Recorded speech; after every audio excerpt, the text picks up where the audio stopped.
La deuxième épître de Pierre a écrit par l'apôtre à la fin de son temps, lorsqu'il savait qu'il allait mourir, quand il a dit dans la première partie de ce livre, il a dit qu'il va quitter le corps mortel pour être avec Dieu. À la fin de ce livre, ses dernières paroles à l'église, l'apôtre Pierre dit, croissez, mais croissez dans la grâce et dans la connaissance de notre Seigneur et Sauveur Jésus-Christ. Vous voyez, ce sont les dernières paroles enregistrées que nous avons de l'apôtre Pierre, croître dans la grâce. Nous allons voir cela cette nuit et demain matin.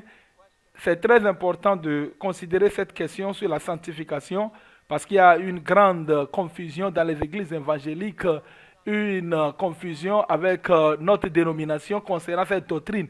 Même si vous voyez les réformateurs, les penseurs de l'Église presbytérienne, la notion de la sanctification, c'était un sujet sur lequel il y a eu beaucoup d'écrits, beaucoup de discussions par les théologiens. Avec tout cela, avec tous ces préliminaires, ces sujets d'introduction, je voudrais que vous ouvrez vos Bibles dans Éphésiens chapitre 2.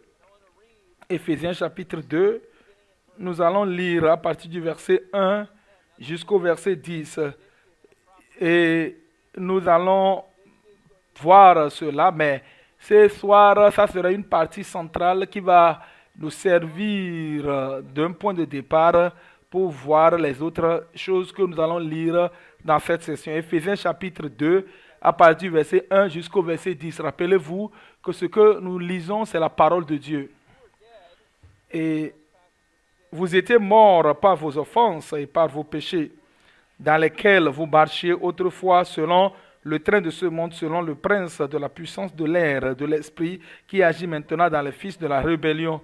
Nous tous aussi, nous étions de leur nombre, et nous vivions autrefois selon les convoitises de notre chair, accomplissant les volontés de la chair et de nos pensées, et nous étions par nature des enfants de colère comme les autres. Mais Dieu, qui est riche en miséricorde, à cause du grand amour dont il nous a aimés, nous qui étions morts par nos offenses, nous a rendus à la vie avec Christ. C'est par la grâce que vous êtes sauvés.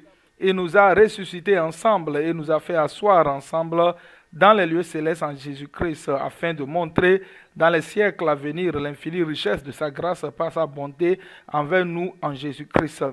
Car c'est par la grâce que vous êtes sauvés par le moyen de la foi, et cela ne vient pas de vous, c'est le don de Dieu. Ce n'est point par les œuvres afin que personne ne se glorifie, car nous sommes son ouvrage ayant été créés en Jésus-Christ pour les bonnes œuvres que Dieu a préparées d'avance afin que nous les pratiquions. Ce soir, je voudrais que nous commencions avec la considération de la nature de notre salut. Et particulièrement la manière dont l'apôtre Paul a parlé de ce salut dans Éphésiens chapitre 2, a parlé du fait que ce n'est pas la grâce. Dans le verset 5, il a dit, et dans le verset 8, il a dit la même chose. Ce n'est pas la grâce que vous êtes sauvés. Et si vous devez poser la question, quel est l'aspect particulier de notre salut, l'angle particulier de notre salut dont l'apôtre Paul est en train de mettre les aigles ici, nous avons deux réponses. D'abord, c'est l'union avec Christ. Quand nous voyons cela dans la section suivante, ici, il dit également dans le verset 4 et le verset 5, l'apôtre Paul dit, c'est pas la grâce que vous êtes sauvés, mais Dieu qui est riche en miséricorde à cause du grand amour dont il nous a aimés, nous qui étions morts par nos offenses, nous a rendus à la vie avec Christ. Ce à quoi l'apôtre Paul se réfère ici, c'est la doctrine de la régénération. La régénération, la doctrine de la nouvelle naissance. Nous étions morts, mais nous sommes ramenés à la vie par Christ. C'est quelque chose que vous savez que Jésus-Christ lui-même a parlé de cela en des termes très clairs lorsqu'il parlait à Nicodème. Il a dit, tu dois naître de nouveau. Personne ne peut entrer dans le royaume des cieux à moins que la personne naisse de nouveau. Et l'apôtre Paul ici, en parlant de la grâce qui nous sauve, parle de la grâce qui est capable de nous faire sortir de l'état de mort spirituelle pour nous donner la vie dans le monde spirituel. Pourquoi est-ce que cela est très important et significatif? D'abord, c'est important parce que cela traite de la destinée éternelle de l'âme des individus.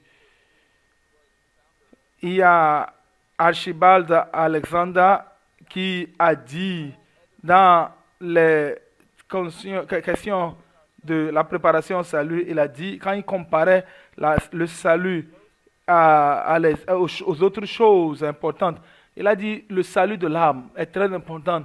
Je pensais à cela il y a de cela quelques années. Nous avons une conférence de Spring et l'année passée, la conférence passée de l'année passée, qui s'est passée il y a de cela 1 an et 3 mois, à cette conférence, un de nos amis, un ami de la famille du séminaire, il était un peu malade et il me parlait de comment il se sentait. Et le lundi d'avant la conférence, l'année passée, j'ai eu un appel de son mari et qui m'a dit qu'il y a quelque chose que vous ne savez pas. Nous ne voulons pas alarmer qui que ce soit. Je vais te dire que quelque chose, c'est comme si quelque chose se passe mal. Et c'était 5 semaines de ce moment qu'elle était dans la présence du Seigneur.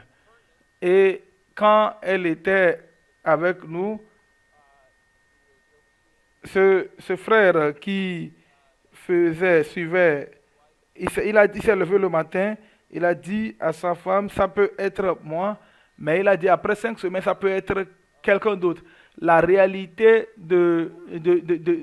d'être proche du temps de la mort, nous ne savons pas quand est-ce que cela peut arriver, mais c'est aussi très proche.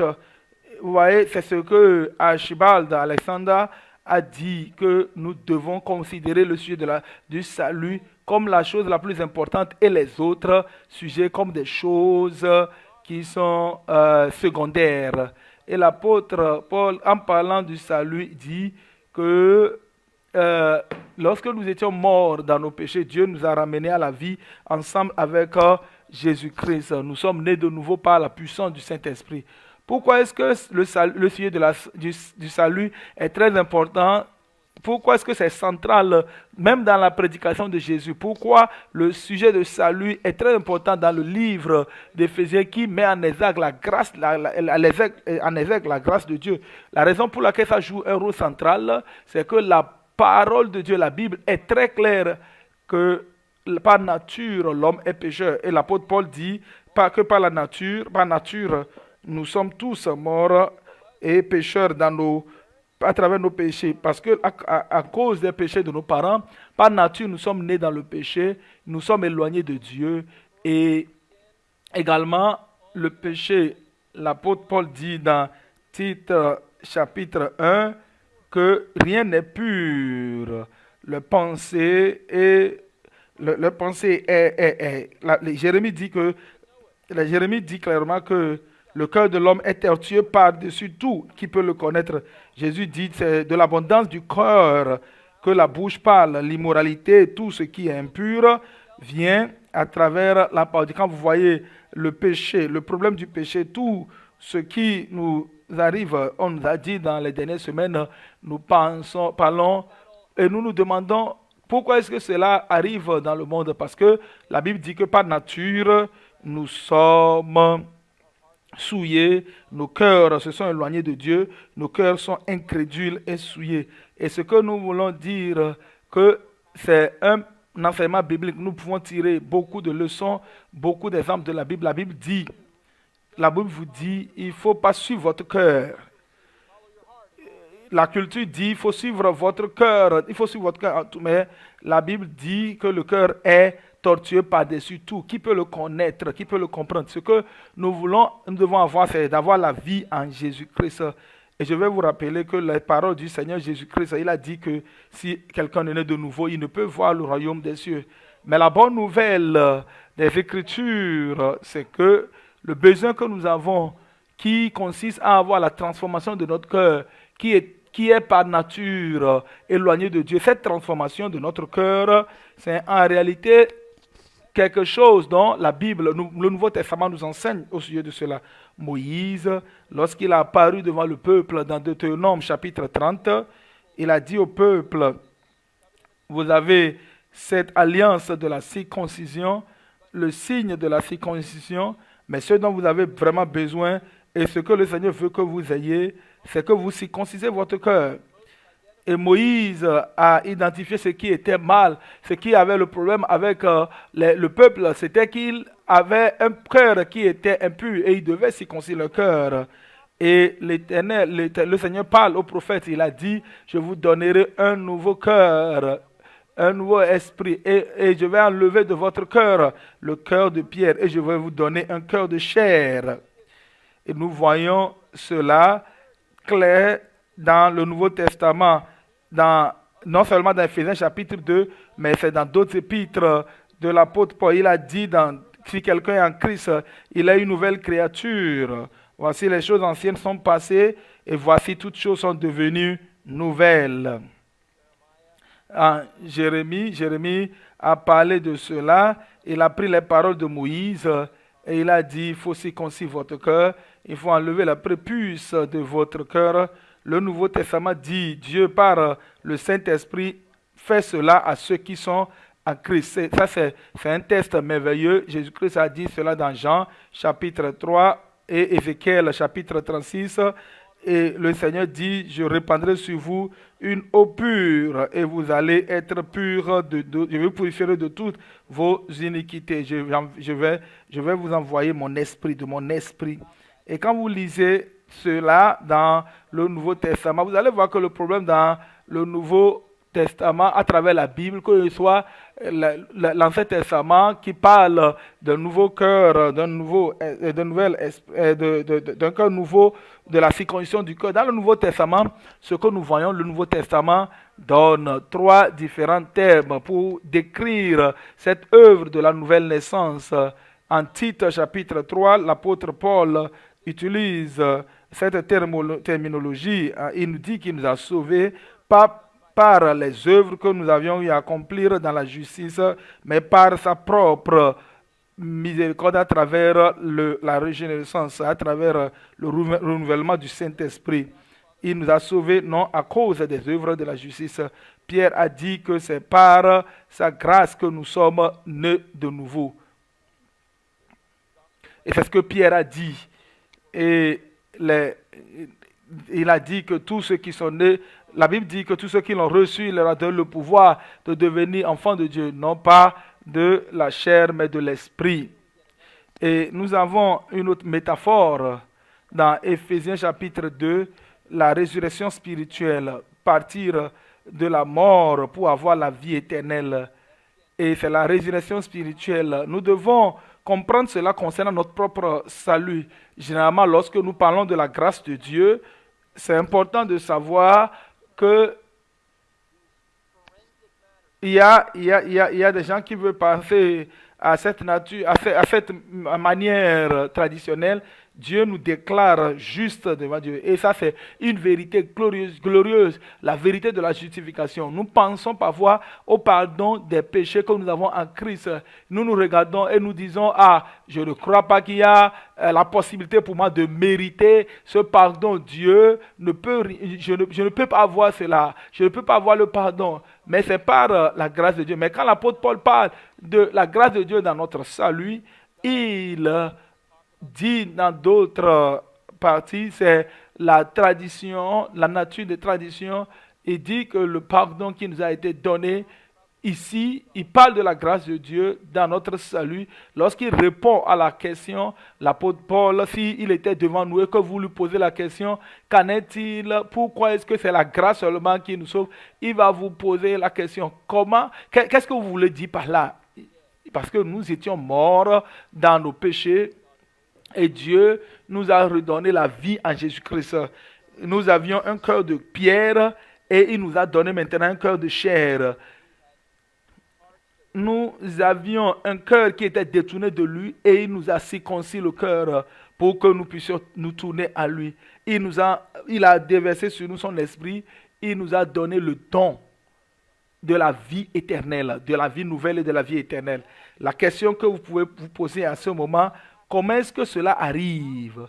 Comment est-ce que cela peut se produire? Comment est-ce que la Bible enseigne que quelqu'un peut partir de la mort spirituelle à la vie spirituelle? Comment quelqu'un peut quitter du cœur de pierre à un cœur de chair? La Bible est claire sur comment ça se passe. Et ça, c'est important de l'application initiale pour comprendre clairement la doctrine de la sanctification. La Bible est claire que la manière dont Dieu fait cela, la manière dont Dieu accomplit cela dans le cœur de ceux qui se tournent vers lui, il leur donne une nouvelle vie spirituelle pour les amener à être nés de nouveau par l'Esprit. La manière dont Dieu le fait, c'est à travers la prédication de sa parole. Et la parole de Dieu dans la Bible travaille ensemble avec l'Esprit de Dieu pour accomplir la parole de Dieu. Vous allez voir cela plusieurs fois dans la Bible. Vous pouvez lire dans le Bible, vous allez voir là où on a mentionné l'Esprit de Dieu, que ce soit dans l'Ancien Testament ou le Nouveau Testament, vous allez remarquer que la description de la parole de Dieu, de l'Esprit de Dieu, c'est toujours accompli par la parole de Dieu.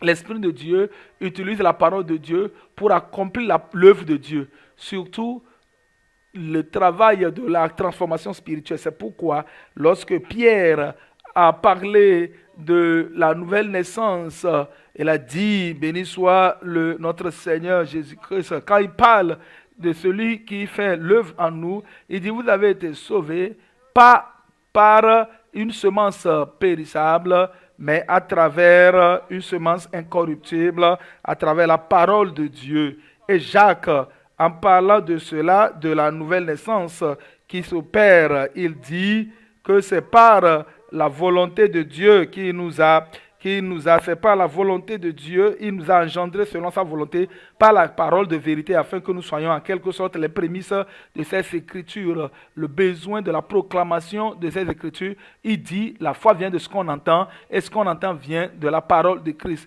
Comment Dieu, la parole de Christ, affecte la nouvelle naissance? C'est à travers la proclamation de Christ, à travers sa parole. Et nous voyons cela, même Jésus-Christ a donné la commission à ses apôtres dans Jean chapitre 17. Je ne sais pas si vous avez vraiment fait attention à ce grand chapitre, à ce chapitre merveilleux, quand Jésus-Christ a fait la prière sacerdotale. Vous savez que cette prière a été subdivisée en 3 sessions. D'abord, Jésus-Christ a prié pour que le Père se glorifie à travers les œuvres que Jésus-Christ va faire à la croix. Et Jésus-Christ a dit, il y a plusieurs prières. Je prie, il a dit, pour que le Père soit glorifié, le Père soit révélé à travers le Fils. Et Jésus-Christ a continué dans la deuxième partie de la prière à prier pour les apôtres, ceux qui sont avec lui. Il a prié pour qu'ils soient protégés, pour qu'ils soient sanctifiés. Et dans la troisième section, il a prié pour toi, pour moi, si nous sommes des croyants. Parce qu'il a continué à dire, je ne prie pas seulement pour eux, mais aussi pour ceux qui vont croire en moi à travers leurs paroles. Et vous voyez, c'est exactement ce qui arrive, ce qui se passe. Ce qui se passe, c'est que vous écoutez la parole de Dieu, quelqu'un qui est proche de vous, Jean 3, verset 16, il vous prend jusqu'à les Romains. Et quand vous écoutez cela, ce sont des paroles inspirées de l'apôtre. À travers ces paroles, quand vous lisez, vous écoutez, vous vous soumettez à la prédication de la parole de Dieu, la parole vous change. L'Esprit de Dieu prend la parole de Dieu pour accomplir l'œuvre de Dieu dans votre vie. Et nous voulons dire ici que si c'est vrai que la grâce de Dieu est agi dans le salut, à travers le salut, est démontré à travers la nouvelle naissance, le miracle de la nouvelle naissance qui est essentiel. Alors, la grâce de Dieu affecte cette nouvelle naissance à travers la parole de Dieu. Et donc, nous pensons à toutes ces choses auxquelles nous croyons pour voir les hommes et les femmes sauvés. Toute forme de technique et de programme et d'idées que nous pouvons avoir. Qu'est-ce que les Écritures disent? Les Écritures disent que c'est la parole de Dieu, l'Esprit de Dieu qui accomplit cette grande œuvre. David Dixon, un puritain a dit cela dans ces termes. Il a dit que la première opération de l'Esprit de Dieu, celui qui circoncit les cœurs, c'est de pouvoir humilier le cœur, l'homme dans le sens de son péché par la doctrine de la loi et de lui ôter toute confiance dans sa propre valeur, son intelligence, son libre arbitre et sa force pour s'aider lui-même de sorte que l'homme n'ait aucune confiance dans la chair. L'Esprit de Dieu dit clairement de l'Évangile qui amène quelqu'un à avoir la vie spirituelle nouvelle. Et c'est de cette manière que cela fonctionne encore et encore dans les Écritures. C'est très important de comprendre que toujours Alexander, qui est mon héros historique, il dit, lorsque cela s'accomplit, lorsque cette implantation de la vie spirituelle s'accomplit, c'est un événement, il dit que c'est un événement, la conséquence ne va jamais prendre fin. Il dit que c'est très important de comprendre que quand on parle de la doctrine de la sanctification, nous commençons au début. Parce qu'au début de la doctrine de la sanctification, c'est en relation avec l'œuvre du Saint-Esprit, l'œuvre que le Saint-Esprit fait en leur donnant un nouveau cœur, en leur donnant un esprit, l'esprit à son peuple. Le Seigneur alors accomplit cela, en leur donnant les commandements, des instructions. Il y a des choses que nous ne devons pas faire. Il y a des choses que nous ne devons pas faire. Il y a des manières par lesquelles nous ne devons pas agir. Nous ne devons pas proclamer simplement la parole de Dieu qui tombe dans les oreilles sourdes. Non.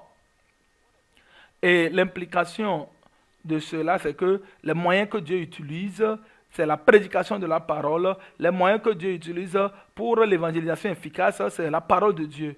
Et l'Esprit de Dieu utilise la parole de Dieu. Et la deuxième implication et la deuxième question, peut-être la première question que vous devez vous poser lorsque vous commencez par considérer comment est-ce que c'est important, l'importance de cette doctrine, c'est la question que Jésus lui-même pose d'une manière implicite à Nicodème. Est-ce que tu as expérimenté, tu as fait l'expérience de cette nouvelle naissance? Est-ce que tu es né de nouveau?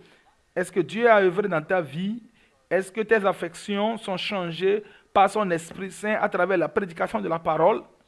Est-ce que tu comprends que tu étais pécheur devant lui et que maintenant tu comprends que tu as besoin d'être sauvé? Tu comprends Christ comme celui qui sauve les pécheurs et dont l'œuvre à la croix est suffisante pour pouvoir donner le salut. Est-ce que tu crois en cela? C'est intéressant de savoir, dans Actes chapitre 10, Pierre a commencé par partager la parole avec ceux qui étaient avec lui, ce que Jésus leur a enseigné concernant la prédication. Et c'est une chose très importante. Pierre parle de tout ce que Jésus a fait et enseigné. Et il dit, et Jésus nous a ordonné de prêcher au peuple. Il nous a dit de prêcher au peuple. Et qu'est-ce que Jésus-Christ a dit aux apôtres de dire? Il a dit, Jésus nous a ordonné de prêcher au peuple et d'attester que c'est lui qui a été établi par Dieu, juge des vivants et des morts. Tous les prophètes rendent de lui le témoignage. C'est comme cela que la prédication apostolique a commencé. Cela a commencé par, si tu l'aimes ou pas, que tu veux repousser cette vérité ou pas, c'est la foi en Christ qui donne le salut. Et la deuxième partie de ces sermons, Pierre dit, Jésus nous a enseigné aussi pour attester que c'est lui qui est établi par Dieu, juge des vivants et des morts. Tous les prophètes rendent le témoignage que quiconque croit en lui reçoit par son nom le pardon des péchés. Donc, nous sommes confrontés à ceci. Cette question personnelle que nous pouvons nous poser, la question personnelle que nous devons nous poser, c'est de savoir, est-ce que tu as expérimenté la résurrection spirituelle dont Paul parle ici, dont Pierre parle ici? Il dit, la Bible dit que c'est essentiel à notre salut, c'est Dieu qui opère cette opération du salut. Comment est-ce que, quand Dieu accomplit cela dans nos vies, pour soutenir la parole de Dieu, que Dieu nous donne la parole et l'œuvre que Dieu a accomplie. Il y a d'autres questions que nous pouvons nous poser en ce moment, y compris cette question. Quelles sont les implications de cette nouvelle naissance. Si c'est en réalité, c'est central à la doctrine du salut, si c'est ça le fondement, l'élément fondamental, lorsque nous disons que le salut vient par la grâce seulement, si c'est aussi central à l'évangile de grâce, alors quelles sont les implications pour la vie, dans la vie de celui qui a expérimenté cela? Quelle est l'implication dans la vie de celui qui a expérimenté cela? La foi de celui qui a été transformé. C'est important de le savoir parce que ça accomplit toujours un effet, la nouvelle naissance. Deux effets que la nouvelle naissance apporte dans la vie du croyant, de la doctrine de la sanctification. D'abord, l'effet premier, c'est que la Bible dit que ceux qui ont expérimenté cette nouvelle naissance, qui ont quitté la mort à la vie, ils ont une nouvelle identité. Et leur identité maintenant est en Jésus-Christ. Ils sont appelés fils de Dieu, ils sont identifiés au Fils de Dieu, ils sont nés de nouveau par Dieu à travers le Saint-Esprit. Ça voudra dire que nous avons une nouvelle manière de nous regarder. Nous ne pensons plus à nous-mêmes par rapport à nos vulnérabilités, à nos appétits, à nos passions.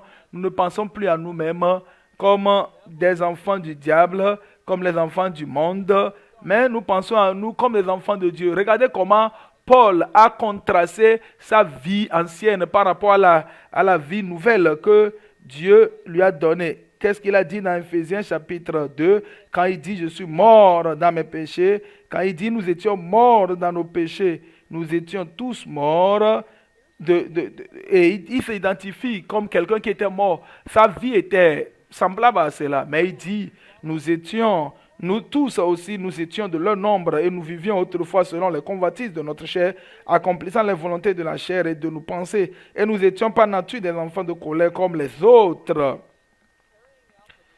Nous accomplissions les désirs de notre pensée et nous étions par nature des enfants de colère comme les autres. Et l'apôtre Paul dit en dehors de la régénération, qu'est-ce que nous devrions être? Nous étions comme des gens qui étaient définis par leur passion, par leur pulsion, par leur désir, qui étaient définis par la culture dans laquelle ils vivaient, le monde dans lequel ils vivaient. Ce sont les choses qui identifiaient Paul. Mais Paul savait. Il savait beaucoup de choses sur l'identité.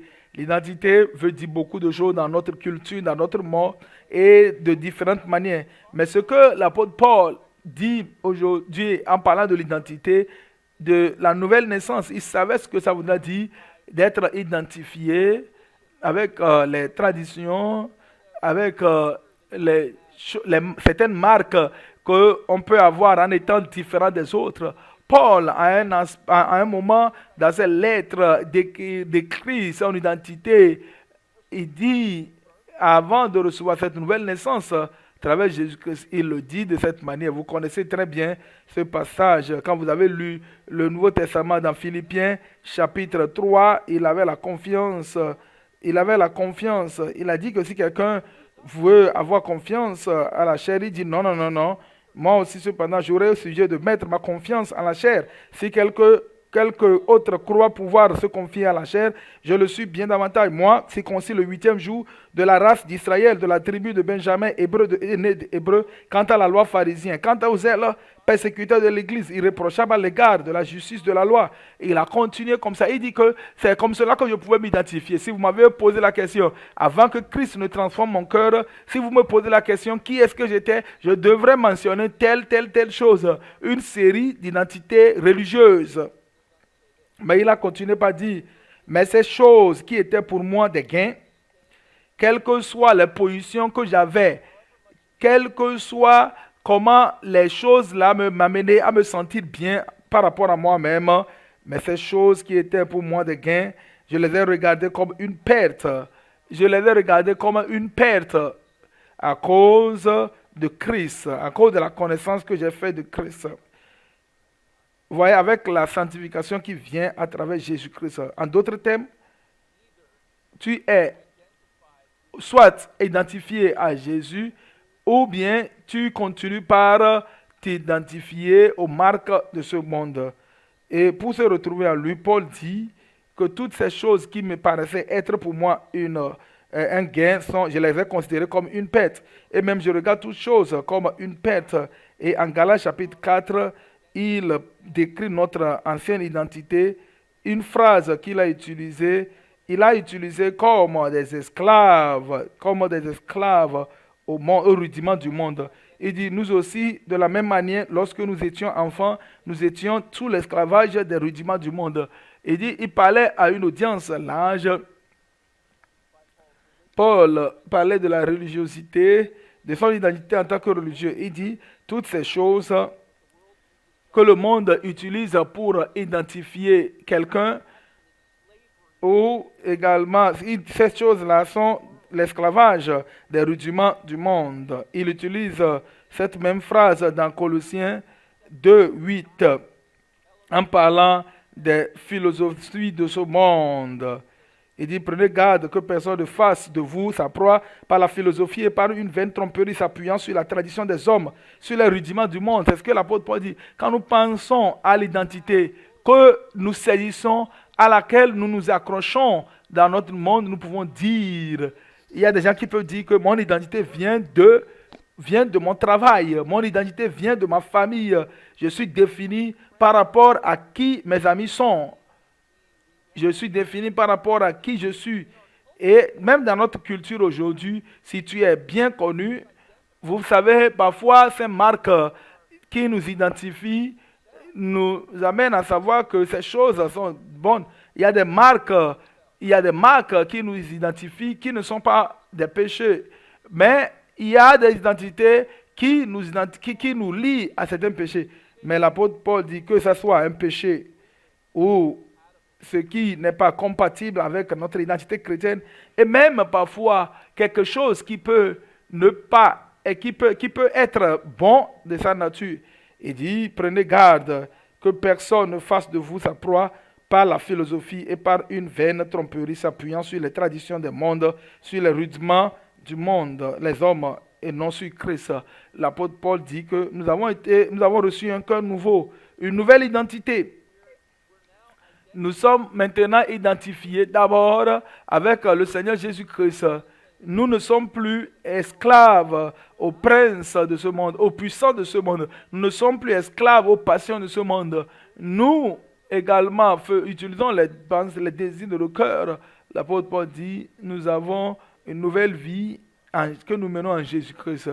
Vous savez, dans notre monde, dépendant des cercles dans lesquels nous nous retrouvons, de l'identité, les marques d'identité que nous avons quelque chose de nous-mêmes. Et dans tout ce que nous pouvons faire comme image de nous, l'apôtre Paul dit qu'il considère cela comme une perte parce qu'il a connu Jésus-Christ.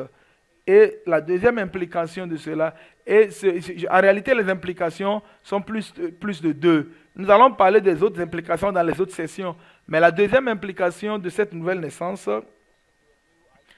en parlant en dehors de la nouvelle identité, c'est une nouvelle relation avec Dieu et avec d'autres personnes.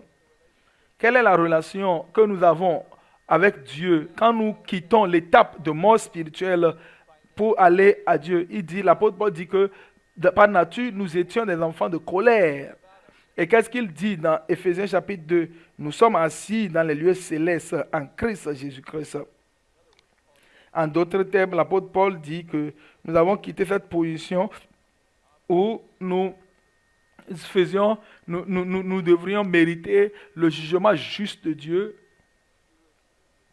et que nous devons pécher, mais maintenant nous dépendons de lui. Nous n'allons pas être des éléments de la colère, mais dans les jours à venir, nous allons dépendre des richesses de Dieu dans sa justice avec la grâce en Jésus-Christ. Pensez à cela, ce changement. Avant, c'était des objets de colère. Nous méritions la colère. Maintenant, nous sommes mis à part pour démontrer la grâce immesurable de la grâce et du Seigneur Jésus-Christ. Vous pouvez imaginer cela. Je ne sais pas si c'est possible pour nous d'imaginer vraiment cela. Qu'est-ce que cela voudrait dire d'être ennemi de Dieu et mériter la colère de Dieu? Et d'une manière similaire, comment vous pouvez comprendre ce que ça voudrait dire d'avoir été choisi par Dieu, d'avoir reçu un nouveau cœur de Dieu, pour que dans les temps à venir, qu'il nous cite comme des exemples de déversement de son esprit parmi ceux qui n'étaient pas dignes, ceux qui étaient indignes. Et ça, c'est remarquable, c'est un changement remarquable. Je voudrais mentionner ceci, vous mentionnez ceci dans Éphésiens. Non seulement il y a un changement dans la relation avec Dieu à cause de notre nouvelle naissance, mais il y a un changement également dans notre relation avec d'autres personnes. La Bible dit que à cause de notre nouvelle naissance, à cause de cette nouvelle identité que nous avons en Christ, nous avons des frères et sœurs en Christ. Dans le livre d'Éphésiens, quand vous voyez Éphésiens chapitre 4, lorsque Paul a décrit cette vérité de salut et de la régénérescence, mais de la régénération, il dit que je suis prisonnier, mais je marche d'une manière digne. Qu'est-ce que cela vous pouvait dire pour toi, pour marcher d'une manière digne de la vocation céleste, la vocation céleste dont Paul parle, c'est qu'il a parlé de l'humilité, du fruit de l'esprit, l'amour, le pardon que nous avons en Christ, que nous marchons ensemble en tant que frères et sœurs en Christ et nous démontrons l'amour de Dieu l'un envers l'autre. Ça, un des plus grands fruits de la nouvelle naissance, ce n'est pas que nous avons une nouvelle relation avec Dieu, mais nous avons également une nouvelle relation avec les uns et les autres. Et peut-être ce qui est très important, significatif, la Bible dit que non seulement nous sommes des frères et sœurs en Christ, nous avons été transformés par cette grâce de Dieu qui change notre cœur. Mais nous avons un frère, un grand frère à qui nous regardons. La Bible dit qu'il est Jésus-Christ. Hébreux 2 le dit de cette manière.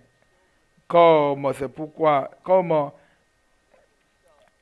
Dieu lui-même, il dit que lui-même, à travers sa mort, il a détruit, il convenait en effet que celui par qui ils sont toutes choses qui voulaient conduire, qui voulaient, nous sommes, car celui qui sanctifie et ceux qui sont sanctifiés sont tous issus d'un seul. C'est pourquoi il n'a pas honte de les appeler frères. Il parle de toi si tu es en Christ. Nous devons devenir comme ses frères pour que lui, il puisse devenir un souverain sacrificateur paisible pour faire les propitiations pour le péché du peuple, pour que nous puissions avoir cette sanctification. La nouvelle relation qui vient suite à la nouvelle naissance, cela implique non seulement une nouvelle relation avec Dieu, mais une nouvelle relation avec les uns les autres. Et c'est une relation merveilleuse avec le souverain sacrificateur Jésus-Christ à qui nous allons lorsque nous sommes tentés et que nous luttons. C'est lui qui est capable de sympathiser avec nos faiblesses parce que lui aussi, il a subi les mêmes choses. Et à travers la mort, il a détruit celui qui avait le pouvoir de la mort sur nous. Et ça, c'est juste gratter la surface de la nouvelle naissance. Et je vais vous dire que la gloire de notre salut, la gloire de la grâce de Dieu dans le salut, cela a trait au pardon du péché. Et également, cela implique la nouvelle naissance qui est donnée, qui nous est donnée. C'est un don de Dieu. La nouvelle vie qui change la manière dont nous nous voyons, c'est à quoi nous nous identifions, et ce qui nous motive, et celui à qui nous sommes connectés. Et tout cela, l'apôtre Paul dit, cela peut être résumé en ces termes par la grâce. C'est par la grâce que nous sommes sauvés. Et bien sûr, il y a un autre aspect de ceci. La Bible est claire que lorsque le pécheur est né de nouveau dans ce monde, cela pourrait dire que d'autres personnes ne le comprennent pas, que plusieurs personnes le rejettent. La Bible nous enseigne que les croyants et les incroyants vivent dans des mondes différents, ils mènent de vies différentes parce que il y a la lumière et les ténèbres. Ils sont dans de différentes familles, ils ont les perceptions différentes. Et parce que cette personne est née de nouveau, il y a la séparation. Et il y a des conséquences que la personne peut subir. Mais la Bible dit, rappelez-vous, comme lui-même il a souffert lorsqu'il a été tenté, il est capable de nous aider, nous qui sommes tentés. Quel ami fidèle nous avons en Jésus. Quelle est cette œuvre merveilleuse que le Saint-Esprit a accomplie dans nos cœurs, qui nous a pris de la mort à la vie.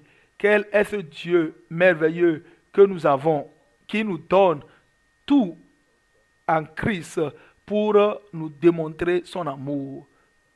Prions ensemble. Seigneur, en considérant ce thème, nous prions que tu puisses intégrer cela dans nos vies, dans nos cœurs, que nous puissions comprendre cela, cette chose glorieuse, que toi tu prends les pécheurs, que tu les transformes, que tu prends ceux qui étaient morts et tu leur donnes la vie en Christ. Père, nous ne pouvons pas comprendre ceci, mais nous te disons merci parce que tu nous as donné non seulement le pardon, mais tu nous as donné la nouveauté de vie. Et tu nous appelles à vivre dans la nouveauté de vie maintenant et à jamais. Au nom de Jésus-Christ, Amen.